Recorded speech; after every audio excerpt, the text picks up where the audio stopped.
Hello everyone, আসসালামু আলাইকুম। Welcome back to my channel Rokeya cooking and blog. কেমন আছেন সবাই? আশা করছি সবাই ভালো আছেন। আলহামদুলিল্লাহ আমিও ভালো আছি। তো শীতের এই দিনে, ছোট্ট দিনে ঝটপট কি রান্না করে নিচ্ছি সেটাই আজকে শেয়ার করলাম।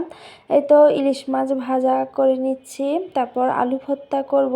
ইলিশ মাছ ভাজা আর আলু ভর্তা কিন্তু গরম ভাতের সাথে খেতে দারুণ লাগবে।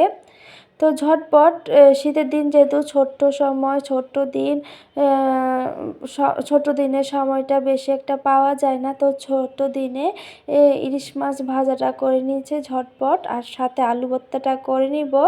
তো ভিডিওটি শেষ পর্যন্ত দেখতে থাকুন, আশা করি সবার ভালো লাগবে। শীতের দিনে কিন্তু অনেক ধরনের কাজকর্ম থাকে। শীতের দিনে দেখা যায় সবাই পাওয়া যায় না, তো ঝটপট রান্নাটা করে নিতে পারলে কিন্তু শীতের দিনে বাকি কাজগুলোও করে নেওয়া যায়। ঘর গোছানো, তারপরে ঘর মোছা, কাপড় চোপড় ধোয়া, এগুলোতেও কিন্তু অনেকটা সময় লেগে যায়। দেখা যায় শীতের দিনে সে সময়টা পাওয়া যায় না, তো অল্প কিছু রান্না করে নিলে যেগুলো ঝটপট তাড়াতাড়ি হয়ে যায়, মাঝে মধ্যে সেই রান্নাগুলো করে নিলে কিন্তু বাকি সময় পাওয়া যায় কাপড় ধোয়ার জন্য, ঘর গোছানোর জন্য।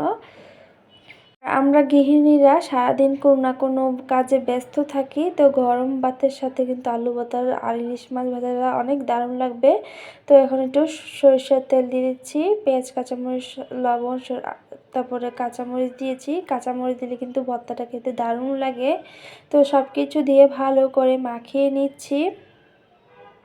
তো সব কিছু ভালো করে চটকিয়ে নিচ্ছি, মাখিয়ে নিচ্ছি আলু ভর্তাটা। আলু ভর্তায় বা যে কোনো ভর্তায় সরিষার তেলটা দিলে খেতে ভালো লাগে। তো এই তো ভালো করে আলু ভর্তাটা মাখিয়ে নিচ্ছি।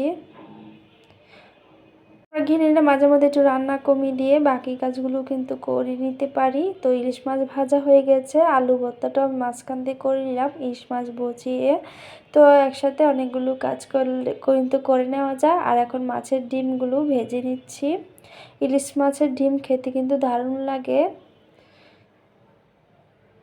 আমার ব্লগ ভিডিওটি ভালো লাগলে আমার পাশে থাকবেন বন্ধুরা, আমাকে সামনে এগিয়ে যেতে সাহায্য করবেন।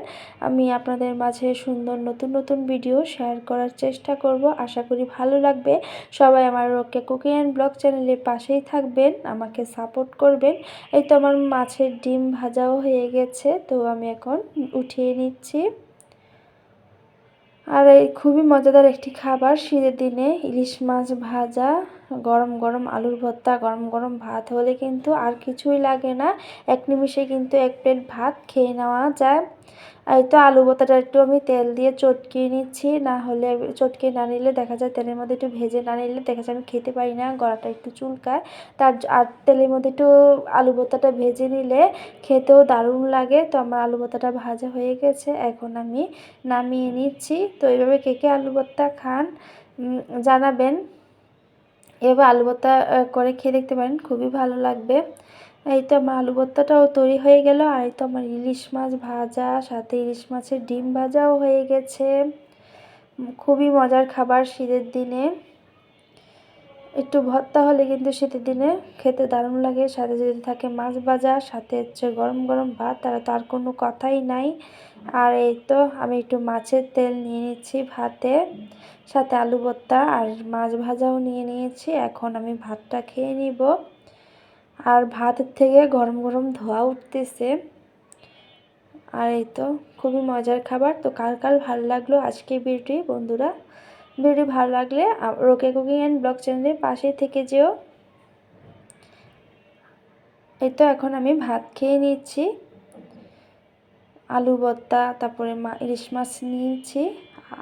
কী যে দারুণ লাগে এভাবে ভাত খেতে, মাঝে মধ্যে কিন্তু ভাতটা খেতে ভালো লাগে। ইলিশ মাছ ভাজাটা তেল নিয়েছি, মনে হচ্ছে একদম ঘিয়ের গান, মনে হচ্ছে ঘিয়ের গন্ধ আসতেছে। ইলিশ মাছটা অনেক তেলাল ছিল, মাছ থেকেও কিছুটা তেল উঠেছে ভাজার সময়।